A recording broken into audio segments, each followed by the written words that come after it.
It's Tuesday on Your View. Welcome to the show. I am Morayo Afolabi Brown. As always, I have the ladies with me. Hello, Mariam Longe. How are you today? I'm fine, thank you. You cold? A bit, but I'm well covered. I'm not, and you know, there are some people that are really cold today, but not me. Anyways, I think I'm just missing BC and Nima.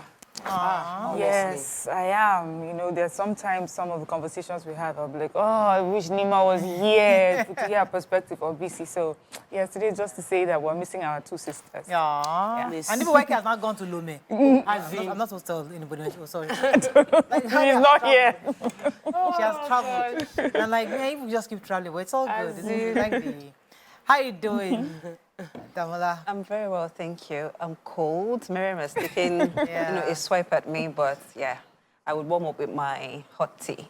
And then I want to say that I'm particularly proud of the Super Falcons. You know, they lost against England, but it was a good fight. You know, they pulled through. Did well. And the whole country is proud of you. Yeah. Yeah, I'll chip in our tigress. The tigress also, they just product in the papers, Avi. Basketball team. The basketball team, because, you know, when I was a teenager, everybody just looked at me and felt like, you should play basketball. Same you should play here. everybody. You know, once you're God help you, like be tall. So I never got to play, but I was so happy to see those girls at all. That wasn't my banter. As it is, I have gotten such an amazing feedback from Diary of an Ijebu Girl. And yes, There's something called Diary of Yes, I just posted it for the first time yesterday. You started it? Oh, Yeah. Oh, fantastic. I just feel that Ijebus get a lot of bad rap and there's a lot of good Ijebu people. So, and I've always spoken about my Ijebu, so I just felt, why don't I just make it a series and use it to teach financial principles and balance life, getting being prudent, balancing life. I love it. So you're starting a community. That's beautiful. Well done. And the Ijebu people were just typing. Hey. Oh, I'm so happy to be Ijebu. I'm like, okay, interesting. Let's do this. My mother-in-law was Ijebu. And two things I know her for, she's resourceful, financially so, and a fashion killer. Yeah. My aunt was Ijebu, Mrs. Adeshokon. Oh my goodness. I mean, I learned a lot from her, but it's a story for another day. But How you I learned doing? quite a bit. I'm doing well. You are going to talk about Fuja family. Oh, yeah. I got my woof. No, your inheritance. I keep talking about it. And, you know, I think the Fuja family is such a family that should be studied. And I mean, such an amazing big family. Yesterday, I got an alert from my inheritance. You know, my grandfather died in 1976. The RA of Lagos, Alhaji Teslim Fuja. He died in 1976. I was born in 1980. I never met the guy. He didn't know when I was conceived yet.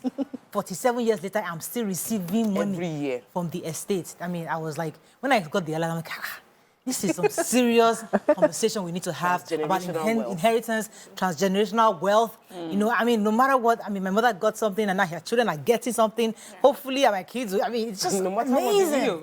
It's amazing. So, I mean, I'm really proud to be a descendant of the Fuja family, and I'm so grateful that I'm part of that. So that's it. Let's go on a quick break. Lesson to learn. Yeah, God bless you.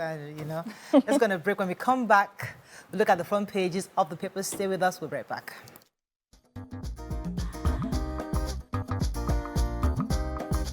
Stay tuned. Your View will be right back. Thanks for staying with us. We're going to start with The Nation. Security clearance delays El Rufai Okotete Danladi. FBN shares seek SEC intervention in takeover bid. ECOWAS plans review of Niger junta position. WAEC withdraws candidates' results from 8 states. I sold jobs for 1.5 million naira at federal agency, says ex-worker. No plot to impeach Shebu, says Obaseki. And federal government uncovers 44 multiple taxes in bills. Okay, which story we're starting with? Okay, I have West Africa Examination Council, that's WAEC, has withheld the West African Senior School Certificate Examination results of candidates from 8 states. The WAEC's head of the Nigerian National Office, Mr. Patrick Area, described Zamfara and Niger states as chronic debtors. He also said that Zamfara did not present candidates for this year's examination. He didn't give details on the other states, that's the 6 states, but he said that those ones were going to pay. He says about 8 states were owing WAEC, but he won't mention the others because they are going to pay. However, Zamfara and Niger are the biggest debtors. Zamfara did not present any candidates. He also gave us a breakdown on the number of students that registered this year. He said 1,621,884 candidates registered from over 20,000 recognized secondary schools, but just 1,613,733 candidates sat for the examination. It said about 84.33% of them obtained credit and above in a minimum of 5 subjects. Other results also were withheld for exam malpractices, and he said that they will continue to sanction cases of exam malpractice, advising parents to stop funding the so-called expo. That's the illegal, where you illegally get those question papers outside the exam hall for your children. Okay, so let's talk about the drama going on in the Federal Character Commission. So the former staff member of the FCC, Haruna Okolo, yesterday admitted before the House of Representatives Committee, the ad hoc committee of the House of Representatives, investigating job racketeering. And he admitted that he served as a front for collecting money from job seekers on behalf of the commission's chairman. Haruna said that he collected between 1 million and 1.5 million from 25 job seekers who sought employment in the commission. But the chairman, Muiba Dankaka, swore by the Holy Quran that she never collected any money from Kolo. The agency chairman had said she had never asked the staff member to collect money from any job seekers. So she said that, according to her, she swore by the Quran, said that if I have ever collected money or asked anybody to collect money on my behalf, may God destroy all that she has worked for. But Kolo, who told the hardcore committee, said that he earns 110,000 naira per month. However, he couldn't defend why 38 million naira was found in his personal account. And he kept saying that he collected the money and he handed it over, he'll take it to her house to deliver to her. But she's saying that that has never happened. So I guess the investigation is ongoing and we'll see where that takes us. Wow. All right. Wow. I'd like to take the story that says, no plot to impeach Shaibu, says Obaseki. So there's still a power tussle going on between the governor of Edo State and his deputy. And this is stemming from the succession crisis that has hit the People's Democratic Party in Edo State. So the governor claims that he doesn't know that his deputy has an intention to run for the governorship seat in 2024. Meanwhile, the deputy is saying that he's been witch-hunted because he's been witch-hunted and he doesn't have the support of the governor for whatever reason. And the governor also, while addressing journalists, he said that the move by the deputy governor to go to the Federal High Court to get an injunction against impeaching him was just a preemptive move because nobody planned to impeach him based on his intentions to become a governor. Rather, they were discussing why he would want to move to APC instead of, staying with the PDP. So the Afemai people, that's where they're both from, are insisting that they have to continue with the zoning of the governorship seats, that it doesn't have to be from, the governors do not have to come from Edo West. They have to switch it to Edo North as well. So that part also is going on, and then we just have to keep our fingers crossed to see how that unfolds. Yeah, so our Senate have taken a break from going through nominees. They've cleared 45 of the nominees that were sent out of the 48 sent. 3 were outstanding. So we have the former governor, El Rufai, we have Danladi and Okotete. I was really looking forward to listening to Okotete's session when she gets to be questioned by the assembly, but that couldn't happen. And this is because they were still awaiting security screening on both the former governor as well as Okotete, while their security clearance, rather, not security screening, their security clearance was still pending. And there is a pending case that needs to be confirmed, which is that Danladi is not allowed to take any political position over a period of time. Then there are some petitions that were made against El Rufai as well as Okotete. And so based on all of that, they have paused screening of nominees for ministerial position up until 26th of September when they resume from their the break. They've taken over, I think it's about 6 weeks break that they've taken. They were supposed to take the break earlier, but they didn't take the break so they can do the screening. So 45 have been approved to be ministers within the country, and they were waiting to hear what will happen from September 26th when they resume at the Senate. All right, moving on quickly now to the Punch. FG withdraws contempt suit against Labour NLC may suspend strike.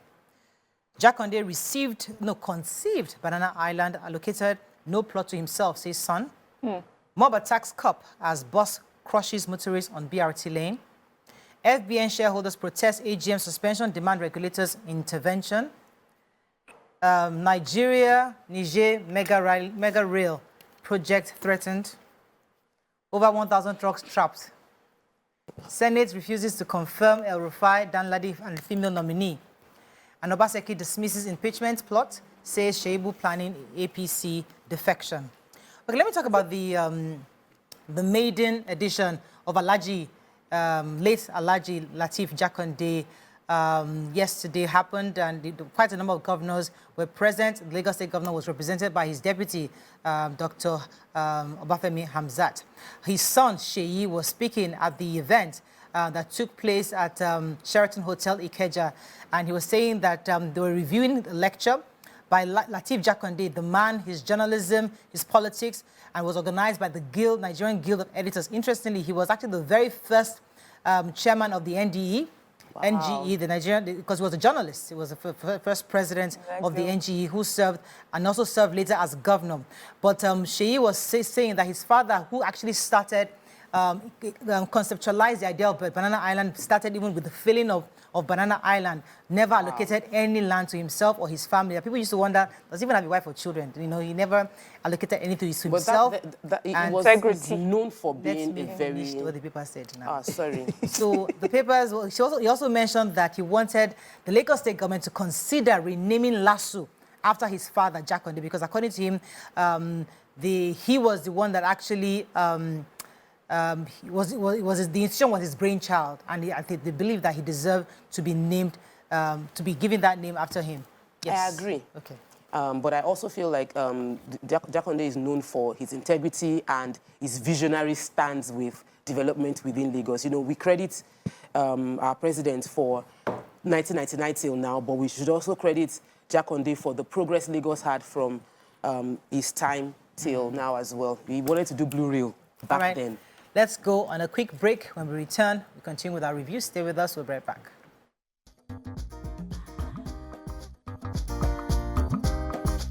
Stay tuned. Your View will be right back.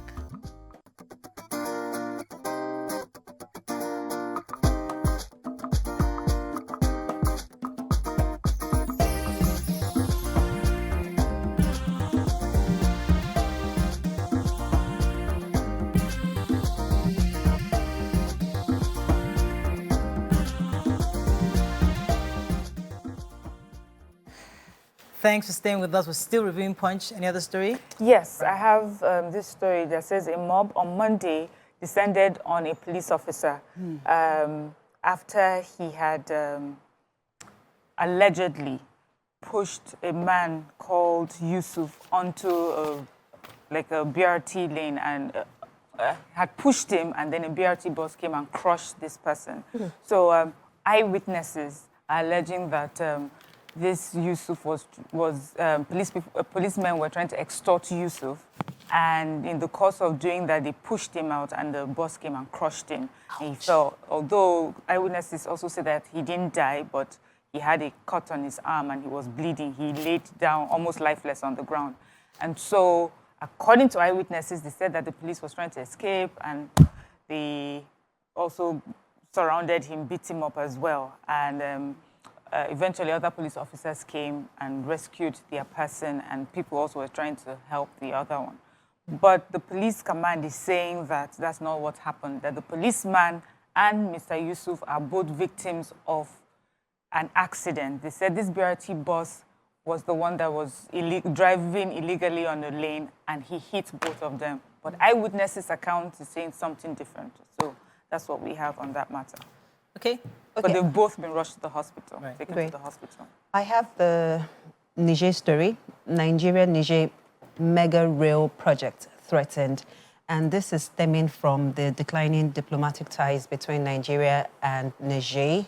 So we have over 1,000 trucks stuck at the Nigeria border, and those trucks are carrying over 350 million naira worth of goods.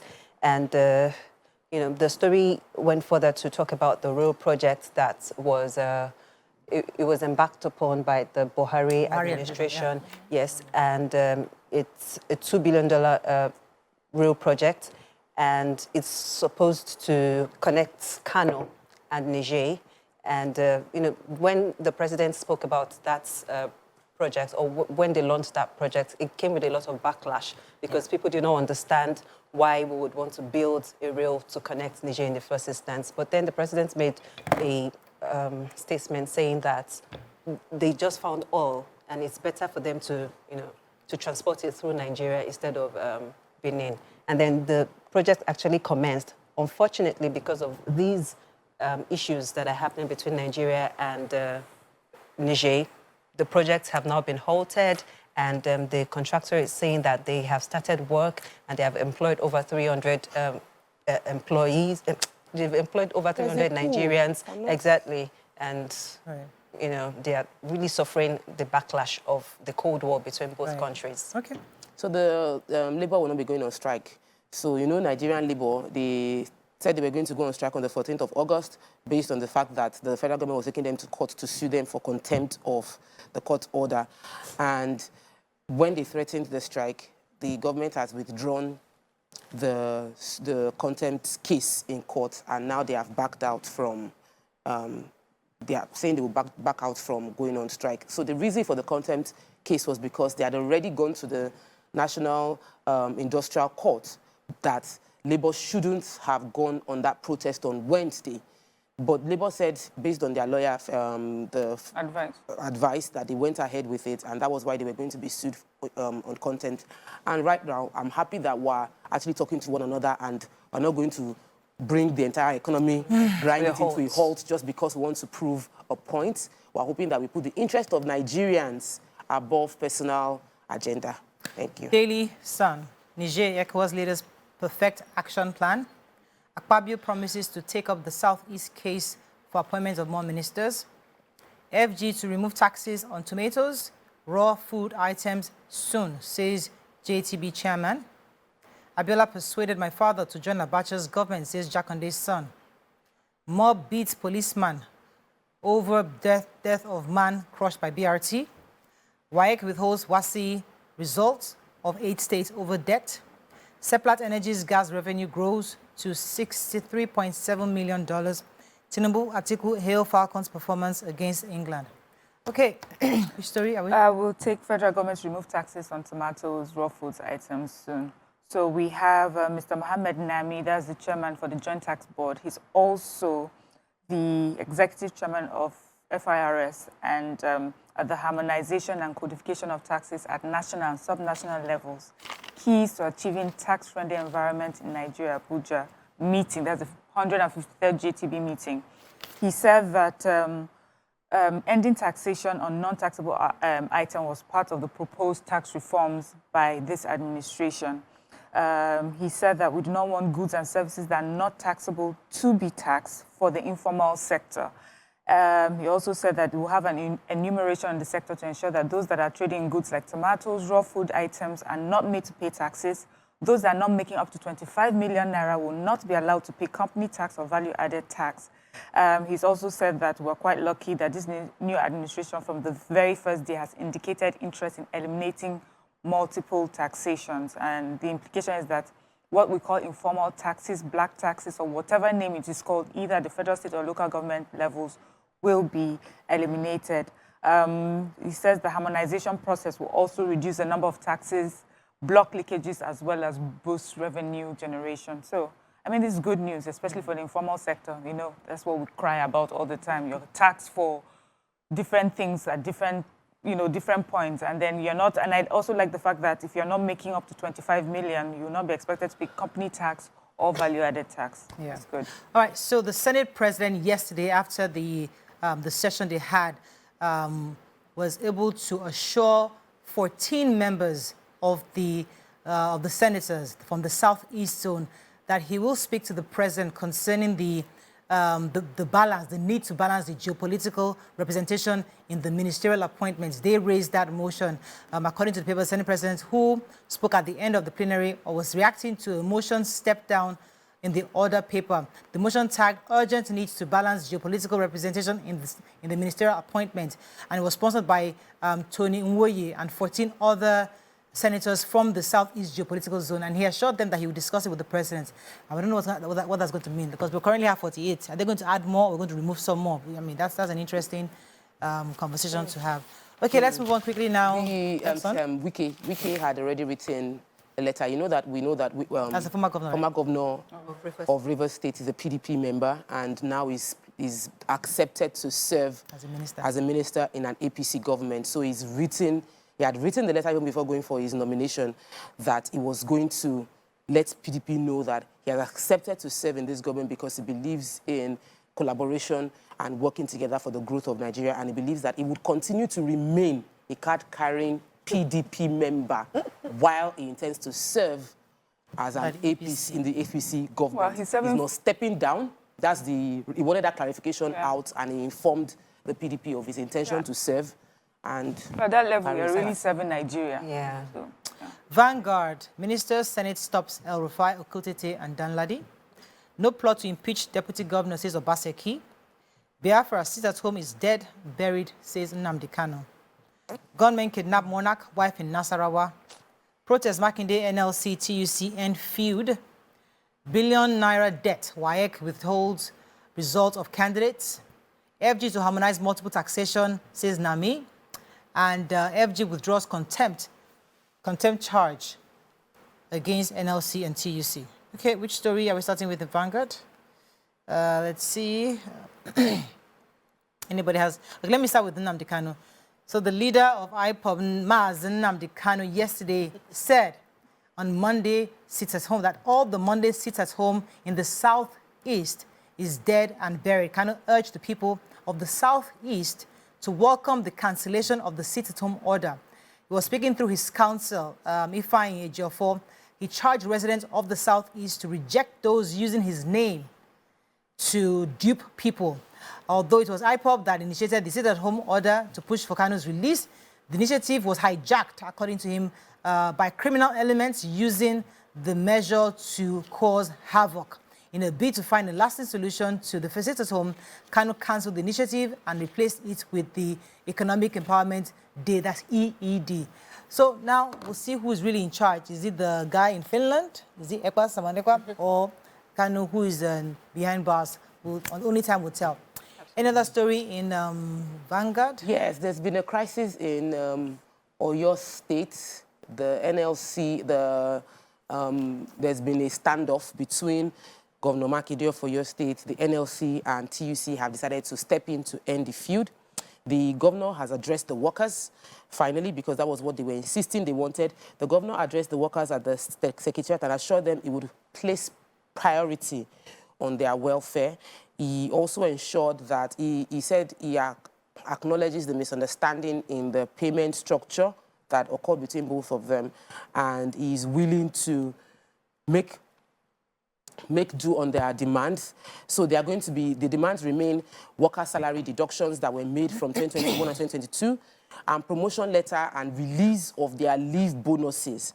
So he explained that he has engaged TUC and NLC, and if there is anything that he has done, in this state, he was, of course, he apologized, and then he's also reiterating his commitment to the workers in the states, and at least for now, they are no longer blocking off the state's government, state's house, and blocking, and they are no longer dissuading people from being able to work. We're hoping that activities would return back to Oyo States in full gear. Okay, another story. Okay, moving on to the Nigerian Tribune. Let's find a story of not taking. Why Senate withheld El-Rufai, 2 others confirmation. Electricity, over 7 million customers still on estimated billing, says report. NAFDAC scales up efforts to eliminate fat linked to heart disease and diabetes in food supply. No plot to impeach Deputy Governor, says Obaseki. emulate Jakande's selfless service, Sanwo-Olu, Oshoba, others task political office holders. An FG moves to end multiple taxation. Nominations open for 2023 Obafemi Awolowo Leadership Prize. Any story there? Nope. Nobody has NAFDAC. I was going to take NAFDAC. Okay, I guess we've done. Yeah. That's all we can take on Front Page Review today. When we return, we want our hot topic of the day. Stay with us. We'll be right back.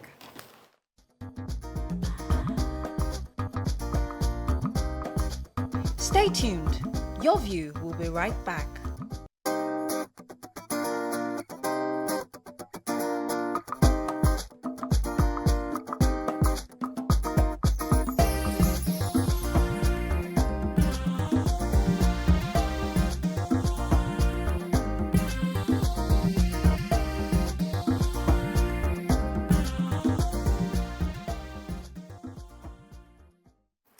Thanks for staying with us. So the Senate was quite rowdy yesterday. I mean, this whole week has been about the screening, all sorts of drama. You know, when they started, it kind of started slow. And we all criticized how lackadaisical they seem to have come across. But since that first one, bam, bam, bam, bam, the senators have been giving it to us back to back.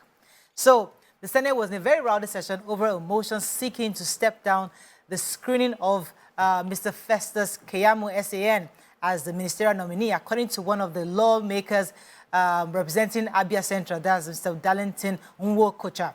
He said that Keyamo ignored the summons of the parliament back in 2020 over the employment of 774,000 Nigerians recruited for the Special Public Works Program. If you recall, I think it was 20,000 naira. We took that story back then. It was supposed to be 20,000 naira to be given to 1,000 people per local government.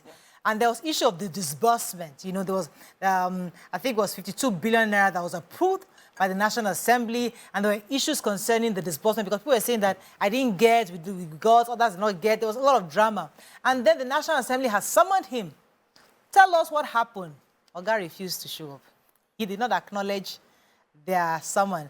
And, of course, the lawmaker, the senator, Darlington was waiting for. It was like he recorded for him, like he waited, like okay, now you are coming because he came in. I mean, for those of you who have watched it, he came in, he took a bow, right, left, you know, very confident, and then you know how they give you opportunities to do the intro.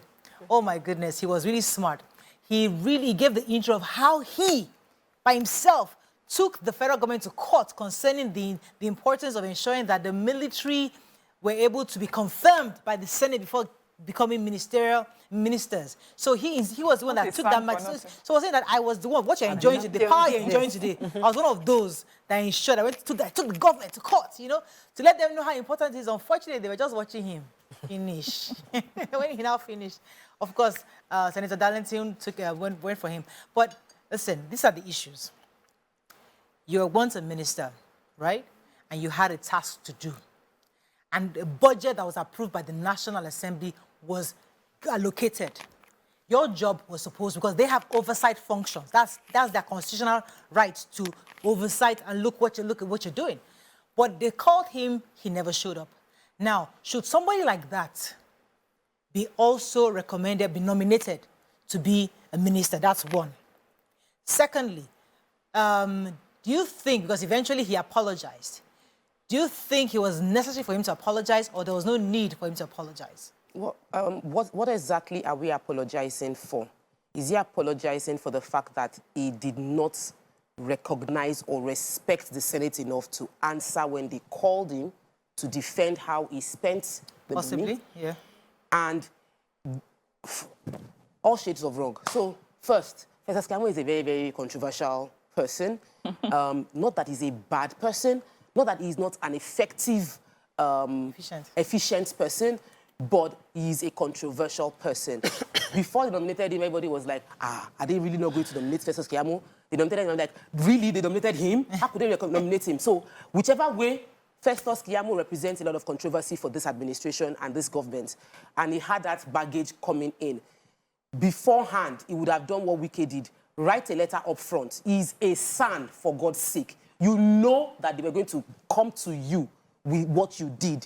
You have written a letter up front explaining why you didn't show up and how the money was spent so that that question would be irrelevant at that platform. He didn't take advantage of that. Also, well, the APC administration, he felt that these are my people, he kept telling us he's my friend, my former boss, my oga, my colleagues. He was just reminding them that we are together in this. So he didn't expect them to be coming at him like that. So I feel like, one, it was wrong. I think it was see-finish.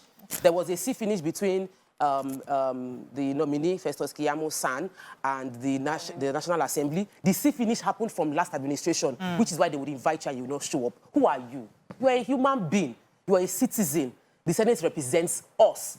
I still want to know what happened with the money. I want to know how the money was spent. And they summoned you and you did not show up. For whatever reason, I take it personal as a Nigerian, as see-finish of my representative and of me. So before you get to know me, to represent me again as a minister, I would love to be sure you truly will respect all of us as Nigerians. And I don't think that we resolve that issue appropriately. I feel like there's still a lot of political resolution of an issue that should have been dealt with on an ethical level. So what is your KPI?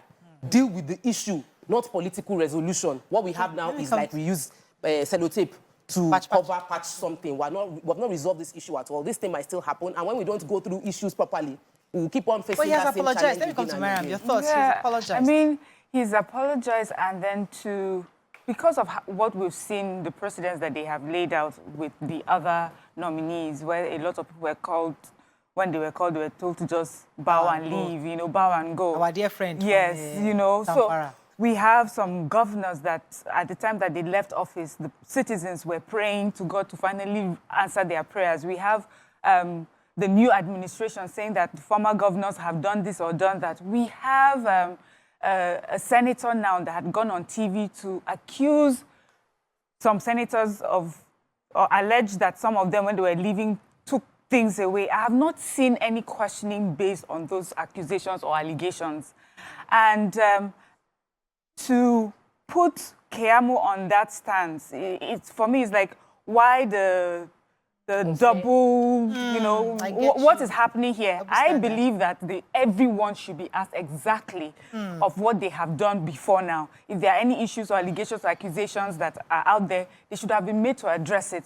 But why were those ones asked to bow and leave, and this particular person asked to answer it? So I don't get that. Yeah, I think that's a fantastic point. I didn't even notice that, because it seems like it was a personal issue. Because you disrespected us, we're putting you on the spot. The other guys, it was the people that were having. Remember, former government of Matawale, who were complaining that he carried everything from the State House. Yes. We don't know how true these things are, but the people saw videos. So there were questions to be answered for those ones, but they allowed them to go. What are your thoughts, Zamala? Yeah, I think he actually addressed that issue briefly during the screening, because he said that all the people that received the stipend were paid directly from the CBN, that he had no contact with the money, and the agency that was in charge of that program so had no contact with the money, and there were proofs to show that they actually received the money. However, what I am concerned about is this apology of a thing. We need to start holding our leaders accountable. We need to understand that appointing someone to lead a ministry goes beyond their CV, their paper qualifications. It also has to do with their character. Do they have the soft skills to be a leader? Do they have interpersonal skills, communication skills? Because you can be the most brilliant boss in the room, and your subordinates think that you are very bad. Let me not use the word in my head. And then when you have a bad character and then you cannot motivate your subordinates to deliver, then the success of that organization that you lead would not. Yeah. It's questionable. It will not reach its potential goal. So as we are nominating these ministers, it is important to check their characters, because when you're looking for a job, there are referees. People ask for references. Let us go and check if this person has a good behavior to be able to. Thank you for taking me there, Damola, because yes, so we need to check properly. And also, these nominees should not just apologize because they got caught, because I do not want to believe that it is now that they are realizing that they stepped out of the line. They must have known, but they did not just care. But now they know what is at stake. Now, that's why they are apologizing. It's fine if they are pardoned but they should also work on their deeply rooted behavioral issues, so that we have more confidence. Because I like what you said, that those issues are something that we all have to deal with when we have to lead. Because these are public issues with arrogance. They felt that, why are they calling me? And we talk about something which was important. Like, we often forget that those people in the National Assembly, they are representing us. It's like you're talking to me. So if they summon you and you don't show up, you're telling Nigerians, I don't send you. I think that's one thing before we highlight. move on, I want to say something that Mariam mentioned, and it is extremely important. And why I say it is important is because people would respect you when you carry yourself as a respectable person. And we need our senators, because now they are seeing how important it is and how their carriage is disrespecting their portfolio. The things, people have said things that are nasty about them, negative comments about them, that when they explain why they said it, even you will understand why they said it. The behavior of our senators reflects on their position, and their position is too important for them to play with. Also, if you want to be respected, you will, the way you talk, the way you, the standard you are consistent with your standard. So Mariam said that for some people, they said bow and go. For some people, they did not allow them answer any allegation. For some people, it was a case of, we know you, it's okay, it's okay, it's okay. So if you are that kind of person, why would I respect you? You haven't earned my respect. Because I can see that there's no consistency to your person. The character consistency is not there. The Senate's first screening was very, very poor. All of us came here and were shouting that, no, this is not what we expect from you as senators. No, you can't do this. So imagine if somebody is watching all of that, you're seeing that flip-flop, then you're expecting me to respect you. I have seen you finish now, so I might not be able to. So we're begging senators that going forward, we have the handbook. We must have a system on how we do screening that is consistent for everybody going forward, so that there will be no case of disrespect to that position going forward. Talking about behavior, even yesterday, after the senator from Abia raised that motion, there was a lot of rowdiness. And the Senate president kept hitting the gavel, trying to get them to calm down. They didn't listen, Quack, quack, quack, quack, quack. Senators, distinguished senators, they didn't answer him. And I was thinking to myself, hey, guys, what's going on here? He had to stand up. And according to the rule book, once he stands, everybody must be seated. But really, didn't need to. Eventually, they all sat down when he stood up. But he shouldn't need to get to that level. He kept hitting the gavel repeatedly. They didn't answer him. Respect yourself. Because everybody was divided on because so eventually, the minority leader, that's Senator Akpabio, now moved the motion that, you know what, let's have an executive meeting. Let's move away from here. Send out the media guys. Let's have a private meeting where we can discuss this issue. But while the majority leader, yes, and. So I was going to say something now. So eventually, while they were having that meeting, the Senate president, the majority leader, and a few others went to the villa to go and discuss this matter. We don't know what they supposed to have. We're supposed to have three tiers of government: the executive, balanced and checked by the legislature, both now being checked by the judiciary. If we are seeing obviously that the legislature is depending on approval from executive, that the policy and stance of the assembly changed after a meeting. No, that's not. No, look at it that way. No. Let me explain to you. Let me explain to you. A controversial. Let me explain to you what it came across as to me, my own interpretation. You are the president. You nominated Damola amongst others. I am the Senate president. I trust you that you chose Damola for a good reason. And I would like to believe that I have these issues against Damola, but because I know that you mean well and you're trying to achieve something, I will go back to you to find out, okay, why did you pick Damola? What's the issue with Damola? These are the issues people have said about her. Are you sure you want this person? So from him leaving the plenary to go and see the president, it's not to assume that he's going to go and ask for approval. It's more to get clarity on why did you nominate Damola? How would you assume it's to get approval? You might be friends with each other, but you are occupying two different roles. Your job is to checkmate her. You cannot afford to be seeking information from the person you're meant to checkmate. You know why I'm saying that? Because we have two different roles. I remember when I was working full-time here, and Mariah was Deputy Director of Programs, that Mariah is my friend.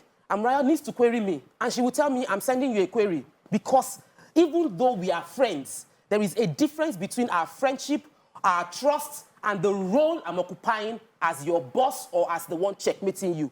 Even though I know you, I trust you that you had a reason for nominating this person, I'll still do my job unbiased. I'll come and call you later and say, Oga, don't be so. It's just that we need to still do this, our job, as it is. So maybe that's what the way it is right now.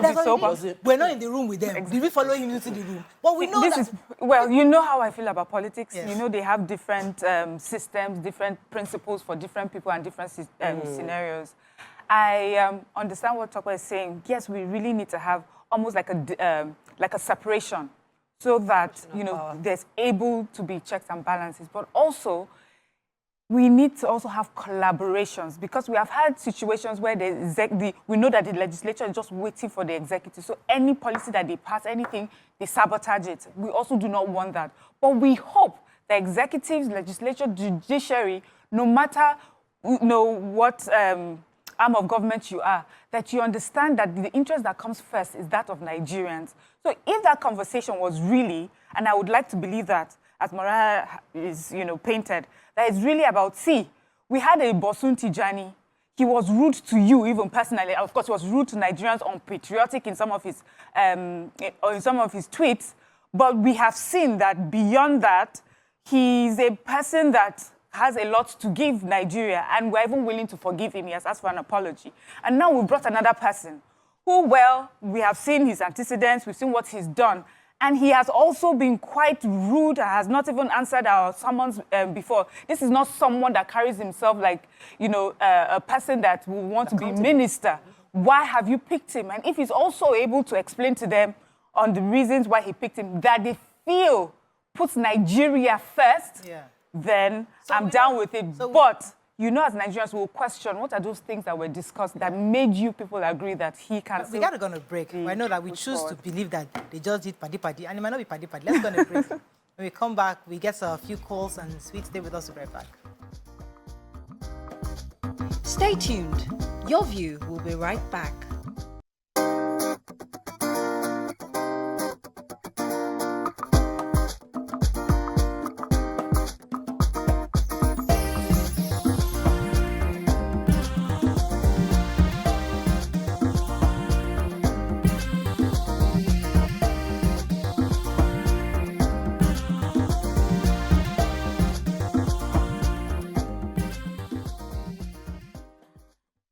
Thanks for staying with us. We're still discussing the ministerial nominee screening, the one that took place yesterday especially. I'm told we have Yakub on the phone. Good morning, Yakub. Thanks for calling. Oh, I'm so sorry. He's been holding for a minute. Let's take a few comments on social media and see what people are saying concerning this. But, I mean, at least I'm happy that the Senate seemed to come across eventually as more critical. Although it might come across a bit as personal vendetta. But, at least in some cases, they asked the right questions. I saw a few also yesterday. But let's take a few comments on social media and then see what people are saying concerning the screening that happened yesterday. Toko, you have any? Yeah. Oh, okay. I'm not seeing... So while you're looking for that, let's talk about the fact that there are 3 people who are still, I'm told, that are yet to be confirmed. So I'm told that former governor of Kaduna El-Rufai, we have Danladi and Stella Okotete. Those are 3 people that they're waiting to actually confirm. The Senate failed to confirm the nomination of these people after its 7 days of screening of the 49 ministerial nominees. I'm trying to see the reason why they gave... They haven't given... No, they have not collected all their data. So is it security clearance, I think is what it's waiting for. But with the headline, it almost like we did not agree for these ones. And of course, I had to read, the body of that text because, I mean, everyone here, most people were quite impressed with Nasser Malam El-Rufai and how he presented himself at the screening. And Okotete also were quite excited because she's female, young, and she seemed quite vibrant and she had quite a good CV as well. So I guess it's just the security screening and that may take a while. But because he's Malam El-Rufai, I thought we know him. Well, you know, let's talk about the... What is it? Go ahead, please. Yeah, I was just going to talk about Mr. Keyamo's tweet. You know, when he got nominated, he tweeted... Who's that? Mr. Keyamo. Festus okay. Keyamo, yeah. He tweeted and said he's a miracle working. I saw that. He was type singing. So I'm guessing that first of all, I asked myself, like, this kind of celebration, are you really there? Are you excited that you've been nominated to go and serve, or you're excited that, okay, this is a forever meal ticket? Nigerians, be optimistic for a second. Yes, now. but Always then... believe but the then, worst of the situation. Number two, the way he celebrated, it was as though that there were already conspiracies before his nomination, that didn't want him to get on board. So when He said it Of course, there were. No, he said it that he thought that he had given up on the possibility of being nominated. He and his family were traveling. They were going out already. But once he got the message, he had to cancel his trip. People were trolling him on social media. They were yabbing, they were making for the yeah. So I guess that's why he... Let me take this call. I'll come to you, okay? Toke from Agodo, thanks for calling. 7755. You're live, Toke. Oh, good morning. Good morning. Yes, I'm Toke. I called last week, and I really want to express my gratitude to everyone. My friend tagged me on your social media handle. Oh, Toke, we've been looking for you. Yes. Oh, my goodness, you Toke? Yes. Oh, fantastic. On Facebook and on YouTube. I'm grateful for everybody trying to reach out. Oh, my goodness, thank you for calling back. You've been trying to get your phone number. Please, let our producers get your number, because so many people have been trying to reach out to you. So many people on my messages. It's unbelievable. I tried calling the studio, but I've not been lucky. Well, I just tried this morning because a friend of mine mentioned my name on your Facebook yesterday. I hardly check those things. Oh. Yes, and he tried to mention my name on your YouTube too. And he actually came to my house this morning. Oh, fantastic. I'm so glad you called us back. We were not sure. We didn't want to announce it because we don't want the whole of Nigeria to become Toke overnight. So I'm happy that you called in again. Thank you so much, Toke. It was a fantastic testimony you shared, and many of us would like to support you the best we can. So I'm happy our producers will have your number and will reach out to you. Going back to the matter, what are the lessons we've learned concerning this last few days, 7 days right now, of the screening? It's like what you do will bite you. If you're not careful, everything we say can and be used against you in the Senate. On a sarcastic note, I learned that our senators are very, very forgiving. Yeah. I learned that our senators are we have very forgiving members that are representing us in the House, that if you apologize, they always let things go. No, but isn't that Nigerians? Nigerians are very forgiving like this. No, Nigerians are very forgiving. Okay, thank you for bringing that up. It's real. Let's bring that. That's a Nigerian factor. We are very forgiving. How much do we need? If governor today of any state just fix roads more, do small aesthetics for a hospital, do small classroom, don't do anything, just, we'll be happy. We are okay. I mean, Nigerians don't like wahala. We are very forgiving. Do something to music. He's just 16 years old now. Please just forgive him. Let him go. We don't go by the rule, by the books. Somebody was saying recently that, I think it was a movie I watched, where a little boy did something. His father told him that you're going to pay me back $200 for this thing that you damaged in the house. The boy worked for 7 months. Wow. It was a Nigerian father. After you do 1 or 2 days work, okay, you've tried, bring it back. Don't worry. At least you've message and sense. But this boy, 7 months, he worked. His father saw the struggle. He was struggling. It didn't stop him. That's 7 months pay to $200. So, but we're not like that. We're too forgiving. Wait, what you have just said, you have answered many life's problems. It's true. Many things. We don't. Why we act the way that we do. You're so right. We are, I don't know, is it forgiving? And we're expected, and also Nigerians as well, we can shout about something 1 minute and then after someone comes and apologizes. We don't have a system that insists on punishment or prosecution for what is done wrong. So we would have heard there's names that we've heard before that how dare those people even show their faces in public space in Nigeria, but they are running for offices, they are being nominated or appointed for different sort of offices. And so that is what when we talk about corruption, or we talk about, when we're here talking about a certain situation, we're saying name and shame this person, is that really we do not want to name and shame. Because we're also saying to ourselves that you just never know when you find yourself in those shoes. Someone will use it against you another time if you insist on your right or insist on the truth. But the truth is that story you just said, if you were doing ourselves. Yeah.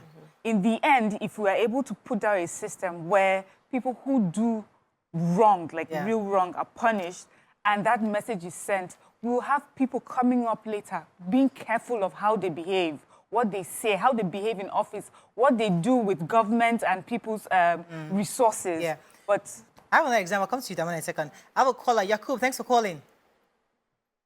Yeah. You're live. Hello. Can you hear me? Very clearly. Go ahead, please. Yeah, thank you very much. Mariah, concerning this Festus Keyamo, I thank God that let me go give kudos to the senator that raised the issue yesterday. That shows that they really want to work for Nigerians. I like the fact that the senator got up and raised the issue as far back as 2 years ago. Because that shows that they really want to represent us. Because even though Festus Keyamo is my man, I still love him so much. I like that guy because of his stance concerning the corruption and all that. Because now that the Senate raised this issue, and then he came back, and then he apologized. And then the apology was taken. But for I didn't believe they did not raise that issue. That means that the incoming minister, they can also do the same thing. But now that's a signal to them that if Senate invite you or ask a representative invite you to ask some certain questions concerning Nigeria at your disposal, you need to answer them, because answering them is answering to Nigerian citizens. Yeah. But let me even say this. Boy, I support you for one thing that you said this morning, because for the fact that the Senate go on a closed session and then they went to Mr. President to seek for clarification concerning this Festus Keyamo, that does not necessarily mean that they are rubber stamp, because don't forget that both of them are in the same party, and then they know that Mr. President sent this message for them to clarify, to be able to clear them. But certain thing is coming up in Senate. So in order for them not to disagree with Mr. Thank you very much, Yakub. Let me come to you, Damola. You're going to say something earlier, because this issue of paddy, you bow and go, we already know you're a person. It's not just a Senate thing, no. It's a purely Nigerian factor. We all do it in different ways. Do you agree? Yes, a lot of people actually do. But if I want to talk about myself, yes. Even some of my friends know that I do not give out gigs just because you're my friend. You have to have the competence. I have some friends that have businesses, and then they say, Damola, you haven't patronized me, but you're not showing what I like. Maybe the thing is hanging here and hanging there. And I think a lot of people need to actually check their integrity, know what you want, so that when you see what you do not want, you can easily identify.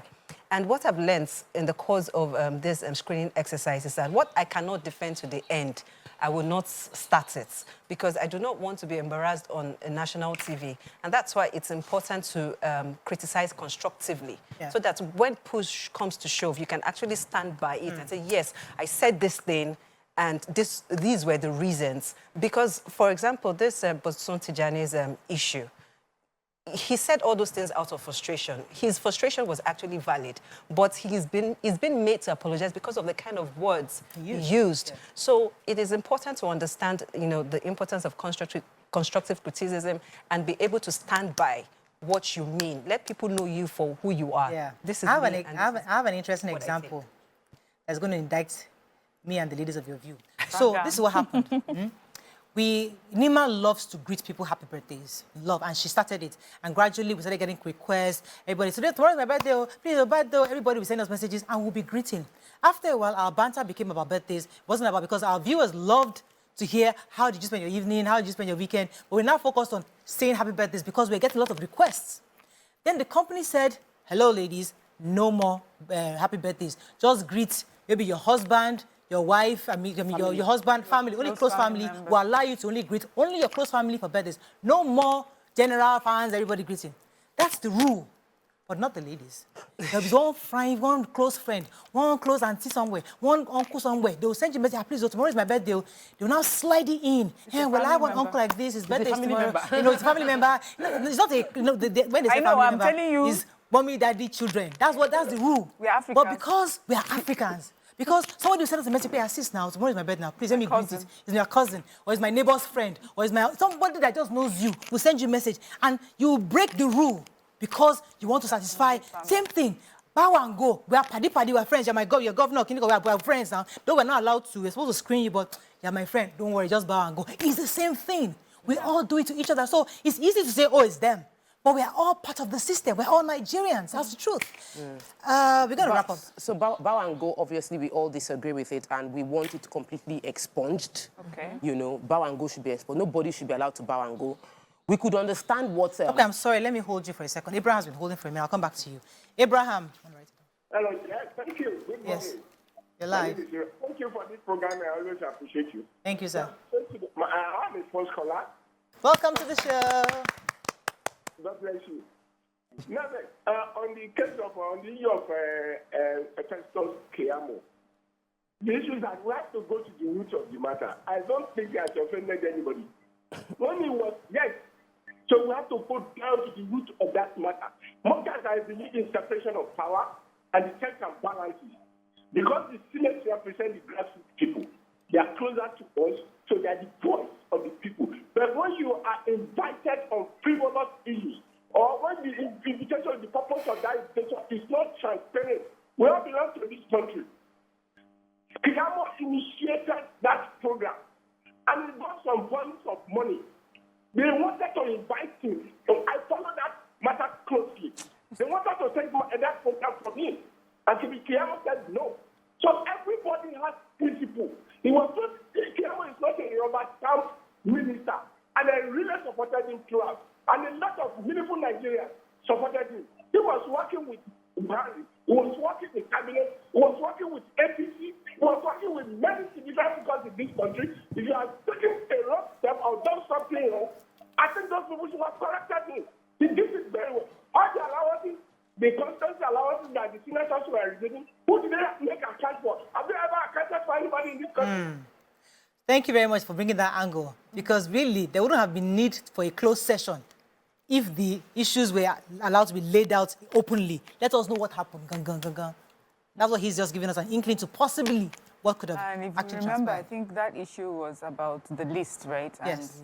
And Who made the list? Whose list it was? Some senators allegedly were trying to insert some people people. on the list. So those kind of conversations, they didn't want us to have it publicly. So that's to say, let's have a closed-door session, because we might be guilty So in maybe this they were conversation. protecting themselves more than that they were seeking a rubber stamp from the executive. And many people were of the opinion that it was a personal vendetta against Festus Keyamo in the way they addressed him. But he's in their plenary, But hello? whichever way it played out, whenever we do, we apologize. Even as parents, when our children apologize, we always ask, do you know what you're apologizing for? Because some people apologize just because they feel you want to hear an apology. So I will give you what you want to hear so that I can go. But we should always clarify what are we apologizing for. Well, in the case of Bosu, he defended what he said, and the apology was for the language used. In the case of Keyamo, he also defended that, hey, the way the money was disbursed, I was not personally involved. BVN was gotten for every person that the money got paid to, and it was a direct bank transfer.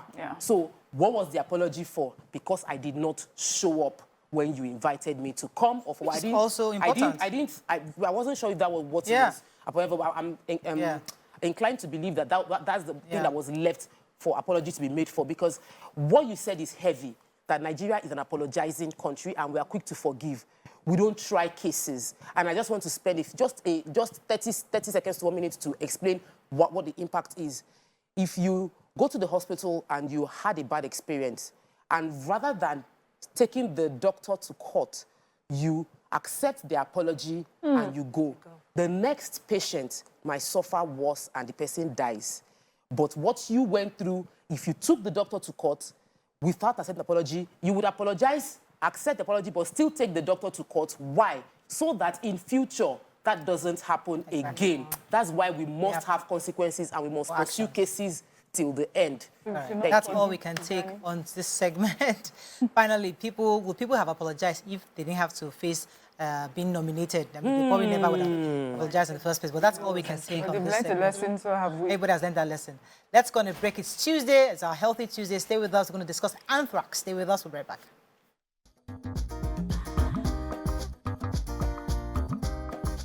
Stay tuned. Your View will be right back.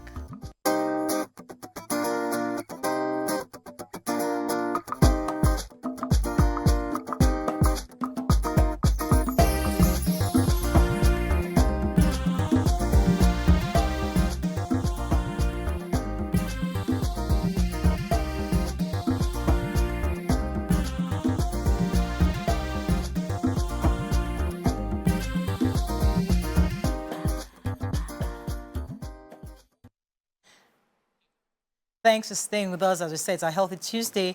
And on this segment, we'll be discussing anthrax. According to the reports we've had, the federal government has issued an alert over the outbreak of the anthrax disease in some neighboring countries. Joining us to discuss more is a consultant infectious disease, Lagos University Teaching Hospital, LUTH, and also the public relations officer, Nigeria Infectious Diseases Society, Dr. Adefolarin Okpawoye. Welcome to the show, sir. Thank you very much. Nice being here. Yes, so when we hear anthrax, we're thinking of animals, but you know, anthrax used to be something was in the envelope, I think, back in the US then when they had issues where it was spread across. But what exactly is anthrax and why should we be scared of it? Well, should we be scared of it? Should we be scared? I wouldn't do that. I mean, that's not the aim of trying to set up a fear in the public. Well, anthrax is a bacteria, you know, like so many. It's a gram-positive bacilli, and basically it lives in the soil. That's where it stays. You know, and it's majorly a disease that affects animals most of the time. So animals do die for anthrax from time to time. But then occasionally it could transfer from animals to humans, like so many other diseases does, like rabies and co. You know, so it could be it's what we call a zoonotic disease. So, and you're talking about the mall attack in 2001 in the US. That was almost like a terrorist attack. You know, that's a totally abnormal situation. It's a different scenario from what we have here. You know, so it's not something we should be scared of, but it's something we should know and something we should be wary about because it can affect humans, and yes, it can lead to that, even in humans. So I am an advocate for conservation of vultures. And one thing yes. Wow. And one thing I know that vultures are described for is that they can feast on animals that have been infected with anthrax, and it does nothing to them. And, you know, so I was thinking, right, that does this have anything to do with the fact that we have a decline in these animals that are able to feast on dead animals that are infected by this disease? Because even though you say that it affects animals alone, we have heard that it can be passed on to humans, even sometimes just by being in the vicinity of these animals, or if someone has handled it and the person that handled it gets in contact with someone else, the person is able to get it. No, not really. Yeah, okay, so I agree with you that anthrax basically affects four-footed animals, and of the four-footed animals are basically herbivores. So it won't affect a dog, for example, or a cat, because they are not majorly herbivores. They are more like, you know, omnivores, you know. So, but yes, just four-footed. So it's something that, of course, a vulture, it won't affect a vulture. You understand? So that it stands to reason that if a vulture eats the carrion from anthrax, it's not going to have a problem with it. I agree with you on that. I'm totally. So the challenge. Sorry, your other statement was what? Which is the transmission of this from animals so the to transmission. humans. So to be clear about the transmission, it can be transmitted from animals to humans.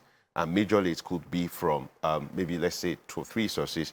It could be when humans handle the contaminated hides and skins from the animals who have died or who have been sick or died from anthrax. Sometimes when they eat raw meat, you understand, of animals, and then if they have contact with their skin, you understand. So we have 3 major forms. We have the GI, that's the one that goes into the stomach.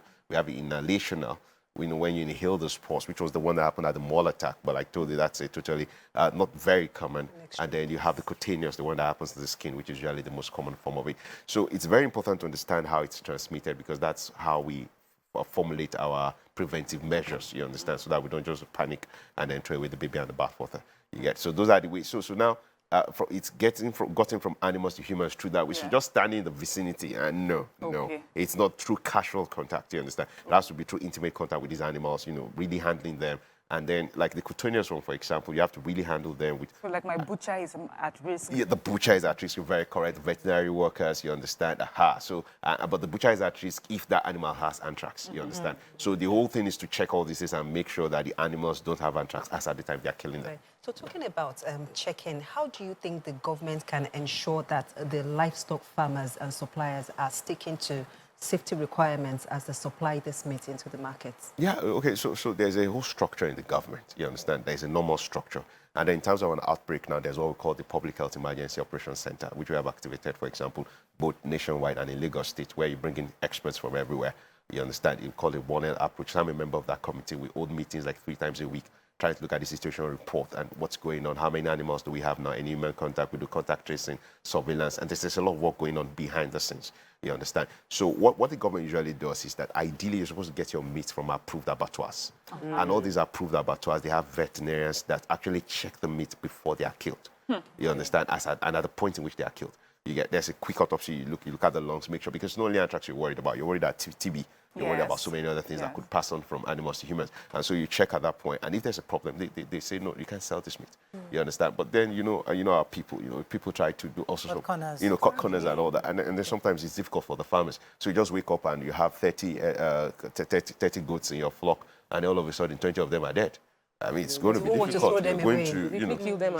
So for example, when we were young, then we were trained because I raised animals when we were growing up, and then we were trained that when the animal is getting sick, before it dies, you quickly put the knife, and kill it, and then you put plenty pepper, you understand, so that it will kill whatever. That was a whole, and then you can't do that because once you do that now, if that animal is getting sick of anthrax, and then there could be a risk, you understand. So those are the issues. Cooking it with hot pepper does not do anything to it. No, cooking helps. Cooking helps.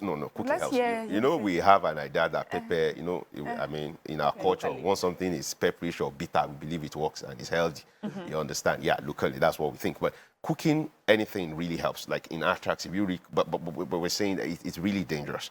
You understand? Because you remember that you can get infected by just handling the road. So any animal that is sick at this point, you are advised to actually try to report. It's difficult, you understand? But that's what farmers are advised to do. So knowing that people might not be able to get to where to do the report, what are the basic things like, okay, should they wear gloves? We remember that we're told always the personal hygiene, washing your hands. The fact that I have touched this animal that died of anthrax, does that mean that if I quickly wash my hand, maybe use bleach or something, does that ensure I am free? So what we actually, I mean, the world is a global village now. So when you say people are not getting close to where they report, I may be worried about that. You have social media, we have channels. You have channels. Everybody has their groups. Almost everybody has a WhatsApp group now. The farmers have a WhatsApp group. The shoemakers have a WhatsApp group. So, I mean, the whole idea, and really they do call us when these things happen. Look, there are a lot of animal deaths going on here because what you start seeing in livestock is that they start to die suddenly. And then sometimes they start to bleed from the nose, from the mouth. And then sometimes when you kill them, their blood does not clot. All those are signs that look like there's a problem here. Or you kill them and then before you know it, they decay so fast. There's a problem here. So, I mean, they do try to, because they also are worried. They don't want to get it. Yes. You understand? So usually what we advise is, hey, just anything, just let us come. Because there are things we do. I mean, you wear your protective equipment. There are procedures you go through to minimize that transmission. You understand? There's a way you dispose of the carcass of the animals. You understand? You dive very, very deep, or you burn on the spot, or there's a way you transport. So really, we don't really want to just allow everybody to do that because then you cannot guarantee. And then before you know, you may actually have a problem on your hands because once it gets to human population, you're in trouble. So when a human gets infected, when we go to Nigerian hospitals, it's always either malaria or typhoid. It's always difficult to get to the point where there's an infection such as anthrax, diagnosis. So how do we know, what are the symptoms we need to look out for to know that somebody has anthrax? So a lot of these things are based on what we call epidemiological linkage. So, for example, there was a time when if you cough 2-3 times, they'll say, hey, maybe you have COVID. You understand? That was a time. Now, it's not there anymore. So what we usually do is to get the alert out. We've had meetings with private hospitals, with government hospitals. There's trainings going to be scheduled for them. Like, okay, look, guys, this is anthrax season. Okay, these are the things you look out for. Now, the problem with many of these sicknesses is that they are non-specific. You understand? It's not like you have classical signs.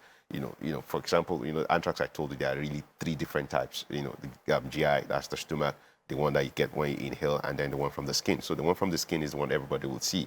But the one from the GI, some stomach ache, some abdominal pain, some nausea, vomiting. It could be signs of pregnancy for all you know. Can't be too sure. So one thing we try to do is to have epidemiological, did this person have contact with animals? So for example, if a butcher is coming with those signs, alert, you understand? I'm looking, do you have any? So those are the questions we ask, and that's what we train people to do now, you understand? But then once we have suspected cases, we have a system, you understand, where we take those samples. We have labs, we have national labs, the reference lab in Jos, you understand? That's the one, where we take all those samples to. And then we're trying to have regional labs too also here. Lagos always tries to develop capacity so that we can quickly get those results and then send it back, and then we start you on treatment ASAP, you understand? So yes, that knowledge is out there. But like I said, there must be a contact, you understand, before you really suspect. So I see how you're working with clinics, but also there's a way we transport cattle, from the north, and the way that we transport it. Recently, I was showing some of my staff, talking to them about anthrax. They said, well, usually when these people, by the time they get the cattle here in Lagos, most of them are dead anyway. They were saying to me, this is something we see all the time. Why is it different now? How are they able to tell that these ones did not die from exhaustion like the ones they've always seen? So ideally, again, you see, it's just a problem. You shouldn't just have a cattle that dies and then you sell that to people. It's wrong. I don't think the veterinarians they were not saying that they sell, but they're saying what happens is when they when they get there and some of them are dead, they just separate them and then sell off the live ones. And then what happens to the dead ones? No, my question now is, hopefully they're not selling that, but my question is, the ones that didn't die may be infected and still would get to the butcher, be cut and, be sold to us. Yeah, well, so how would you tell that this is not from exhaustion, even before symptoms start showing? So like I said, you should get your meat from approved laboratories. You understand? And the approved laboratories, honestly, they have a very solid system where officials... At least for Lagos State. Yeah, for Lagos State. They have that system where they check those animals before they are killed. You understand? And then they make sure they certify them that, okay, this animal is fine. You understand? You can kill this and this is safe for public consumption. But the problem is that there are all these middlemen and people like you talk about. And then sometimes they sell this at very cheap prices. So you have a farmer who will have animals dying on his farm. Say, okay, look, this is a goat, 5,000 naira. And then before you know it, so those are the issues that we have to watch out and you have to be careful about at this time. Right, so there are speculations that the anthrax disease emanated from some farmers feeding some wrong things to their animals so that they can boost their rapid growth. What's your take on this? Yeah, farmers feed wrong things to animals a lot of times. The farmers are the largest consumers of antibiotics that we have in the country. I mean, you see them sometimes having tetracycline in sacks, you understand, and they pour it into feed and all that. And, the challenge from that is that by the time humans consume those kind of things, you develop the resistance, you understand? So then we give you drugs in the hospital and it doesn't work because you're already taking the drugs from the animal somehow. That's another problem, but no, that's not the problem with anthrax. Anthrax is from the soil. You understand? So when animals eat, they eat grass and all that, they develop those spores and then sometimes they do. So it's not something it's something that has always been there. It's just all of a sudden now because normally when there's an outbreak, there's increased surveillance and then this kind of things happen. It's brought to public consciousness. But I'm just saying that it's a very ancient disease. And actually what you try to do is to have a vaccination system for the animals to protect them. Okay. Because once you protect the animals, the humans are also protected. Okay. And that's what we're also doing right now in Lagos State. There's a lot of vaccination already going on. Almost 1,000 animals have already been vaccinated all around, to protect. And then we put a mark on the animals because once you vaccinate them, then you shouldn't eat them in the next 2 months. So you can't kill them then. But the farmers are really cooperative and then we're trying to, because they're also trying to keep their flock safe. Yeah. Because when they lose the flock, they lose everything. They lose money. So when you talk about the idea of vaccination taking place in Lagos, it sounds interesting, but people watch our show from around, at least all around Nigeria, and we're talking about places where they probably don't have certified veterinarians that check on the animals before it gets butchered, or people that right from within their compound, they have goats to one side, ram to one side, cow, and they just pick one and they kill. What are the other things that people can look out for to be able to identify that there's something wrong with this animal that I'm about to kill, that I'm thinking on normal days just be sick, and let me just quickly... Yeah, so like I've told you, anytime that an animal is sick, ideally, you don't know what is wrong with that animal. That animal should not be eaten. But I've told you again, the practice is something we have done. I also done when we were young. We're trained. Once the animal is doing the neck like this, quickly put knife. You understand? And then kill quickly, it is wrong. You know, that's the training that we're trying to tell people now. But it's a bit difficult for the farmer. You understand? Because of the kind of losses that they will incur. So, yeah, I agree with you. Lagos is quite miles ahead of virtually every state in the country. Because, I mean, we've had quite a few outbreaks here. This is like the epicenter, you know, Ebola 2014. It's going to be, I mean, this is like almost the anniversary we're going to be doing very shortly. This is August. It was around this time, you know, back then. And the good thing, the lucky thing we've had in Lagos is that we've had people, I was there at Ebola.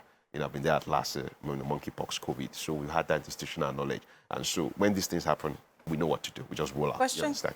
Come in here. Right. Is the doctor saying that all those Ogunfe they slaughter at their mala joints are vaccinated? I think it goes back to making sure that the animals slaughtered in these bukas are acquired from the right abattoirs. Because they are not done from... Yes. So the animals are supposed to... There should be a central system from the abattoirs where, you know, the veterinarians check them, you know, before they are slaughtered. That's the ideal thing to do. So again, there are these loopholes. If I go to a buka and I know they slaughter their meat there, what kind of question do I ask them? Which abattoir did you buy this from? Or they just say, the other day from Kano, like, how realistic is it for me as a consumer to make sure I'm eating? My question was that if you are not buying this animal from a certified butcher, you kill it by yourself. You said they check some areas. What are the areas I can check that if I see that maybe the liver is black, and I know the color of the liver I usually get before, maybe it's green, I'm not good, this animal, there's something wrong. So I'm just asking. Liver is usually dark anyway. But and in layman's that means terms. you don't kill animals. No, I mean, so what happens, I've told you. So the thing with anthrax in animals is that the disease course is very rapid. They die very fast. And that's when you know there's a problem. All of a sudden, the animals start to die on a particular farm. And that's how we knew. Like the first case in Nigeria was in Niger State. And about 8 animals just like that. And then once they died, and then you take samples and all that. You know, so that's usually the first sign. They get sick and then they die very fast. And I said, when they get sick, they start to bleed. You understand? I've said that. You understand? They start to bleed from the nose and all that. And then if by any means you quickly try and kill them fast, you see that their blood does not clot. So I guess this... Those are... So that's the thing. So an advice would be, let's be careful of frozen meat and meat products at this time. No. Well, no. We have to be careful. Because we don't know the source. The main thing. So hopefully we're going to get to a stage where we bag and tag every source of meat. But right now we have... No, right now I wouldn't say that. I would just say that, I mean, whatever you're going to eat as meat, cook it properly. That's what I'm going to say. Exactly. So once you cook it properly, so what does properly mean? You cook it, add that gina, cook it, fry it, and then put pepper. My own personal you know the way we cook things in Europe, we first boil the meat and then we fry and then we put inside obe again. So it's properly cooked. It's a lot of cooking. So I have not bought meat from my butcher since I heard about anthrax. Now, so what have you been eating? It's not... I mean, I've been eating fish and other things, good but... for fish sellers. Yes, but, you know, it's not really about the meat itself. I'm wondering if he has anthrax on his body and I come in contact with him. Yeah, what's the gestation period for human beings? Well, it really varies about sometimes 4 to 5 days, sometimes up to 21 days from the contact, you understand? You know, but it's not that transmissible from human to human. Let's be very clear about that. It's not easily transmitted at all. It's not that contagious. So if I call my butcher and he can answer me and talk to me, then I know that he's fine. Continue buying meat from me.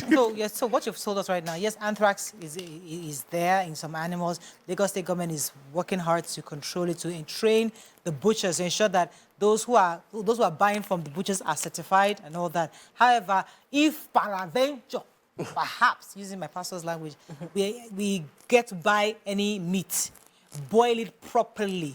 Once we boil it properly, I think that's a normal thing for us. I think generally we don't take more things. You know, we're not like the medium rare. So don't go to those fancy or Igbo restaurants and be asking for medium rare. No, but most of those guys actually do have very confirmed sources of where they get their own stuff from. They have direct contact with farms and all that, you know, so for some of them. But do we have like a list of government certified abattoirs. There's a list. Where can we, like There's a a regular list. Nigerian, go and check the list? I understand that. There's a list, and then we'll try. We'll make sure that that list gets out there so that people Twitter. can know where to get. Because my butcher goes to Ijora, that's his own animals from. abattoir. Yes, there are a lot of Odoerons in different places. You know, ahead. all these places where they, we have in Oigbo. Go ahead. Yeah, so I know that the federal government has been doing a lot, to distribute vaccines and also set up biosecurity labs and all of that. How would you rate their body language to ensuring that this disease does not spread, and what more can they do? Well, there's always more to be done. In terms of body language, like I told you, incident management systems have been activated. And that's what we usually do. We have what we call a public health emergency operations. You understand? Where all of a sudden you contact everybody and then you set up teams. And I told you we've had hours and hours of meetings. 20, 30 people from the Ministry of Agriculture, from the Ministry of Health, subject matter experts, infectious diseases, dermatologists, veterinarians, everybody has been coming together because you have what we call a One Health approach. This is not something you can be tunnel vision. This is something that ranges from animal to man, so you have to take care of them in every way. So there's a lot of work that's being done, that's being done at the moment. We still have meetings 2-3 times every week, going around doing surveys, you understand, investigations. So they call, oh, animals are dying here, and then you go there, you check, you understand. Wow. And then I told you there are vaccinations going on. Doesn't sound Nigerian at all. No. Well, I mean, you see, people, we tend to have this fatalistic view of the country. Yeah. And it's just Fatalistic, say it louder, I didn't hear you. Fatalistic views of some people. Of everything, And then, you remember during COVID, they said all of us, we died. Far corpses on the streets, blah, blah, blah. But we arrange ourselves now because of that fear. No, it wasn't really that, but somehow we're the 4th best response in the world. Because you of understand? fear. As marked by the WHO. Other people were afraid. The way we were eating garlic and ginger. The triage, turmeric. issue that went viral, that, they are putting people on the, when the accident happened, I think with the train, the people started going viral. I see Nigeria, when we had the triage, we had to bring in the CMD to explain to what a triage is, that you put people on the floor to spread. You can't bring them into the hospital. So the thing is just people, I understand how the country is, and the most popular thing now is to run away. That's the truth. But we have a lot of very competent people here. You plan to run anytime soon? Well, I tell people I'm still here for now, That's the last time I said for now. Don't say that. 24 hours. The last time I was here, you asked me the same question. Yeah, and I told you, and I'm here, and that was almost 5 years ago. So I'm still here. Right, I'm happy with that. It's no jackpot. But we are competent. We try From to talking to you, you've sort of calmed my nerves because I thought, things are happening outside. I was shocked when I saw that people should stop eating pomo. Chicken? Yes. Pomo alata, no. I mean, can eat pomo? No, why not? Pomo is cooked. Who eats pomo raw? You understand? You boil, you fry. This is speaking on behalf of Anthrax, not speaking on behalf of the Leather Manufacturing Association of Nigeria that is saying that pomo is not good for Nigerians to eat. Even the way we boil it. No. Anthrax said you should not eat that. Let me show you one for this story. My CEO, Andrew Hallan of TVC. Yeah. I was so excited when he just came back. I was so excited to let him taste Nigerian food. And he ate the meat. And I was like, oh, my God. Meat is overcooked.